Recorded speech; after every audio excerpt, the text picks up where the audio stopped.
Mega Telugu TV స్వాగతం. ప్రతిపాడు నియోజకవర్గం MLA doctor Burla Ramanjaneyulu సోమవారం గుంటూరు జిల్లా ఎస్పీ వకుల్ జిందాల్ను మర్యాదపూర్వకంగా కలిసి ప్రతిపాడు మండలం పాత మల్లయ్యపాలెం రైతులను వివరించారు. తిరుమల ఎంటర్ప్రైజెస్ యజమాని అన్నపురెడ్డి నాగిరెడ్డి గత 20 ఏళ్లుగా రైతులకు పురుగు మందులు సరఫరా చేస్తూ పంట దిగుబడులను కొనుగోలు చేస్తూ నమ్మకాన్ని దుర్వినియోగం చేసి పాత మల్లయ్యపాలెం, ప్రతిపాడు, కింజుపల్లివారిపాలెం, కోయవారిపాలెం తదితర ప్రాంతాల 160 మంది రైతుల వద్ద 40 కోట్ల పైచుకులకు ఎగ్గొట్టి విషయాన్ని ఎమ్మెల్యే ఎస్పీ దృష్టికి తీసుకొచ్చారు. నాగిరెడ్డి తన ఆస్తులను బినామీలకు మళ్లించి రైతులపై ఎదురు కేసులు పెట్టించిన నేపథ్యాన్ని కూడా వివరించారు. రైతులకు న్యాయం చేయాలని రామాంజనేయులు ఎస్పీని కోరారు.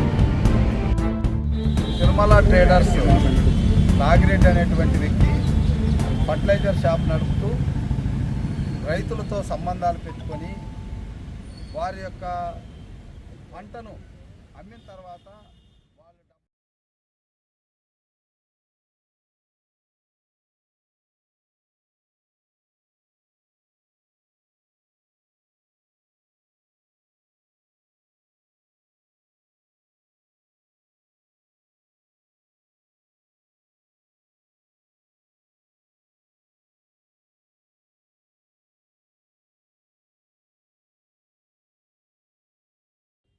పరిశక్తి లేదనేటువంటి ఒక ఆలోచన తెచ్చాడు.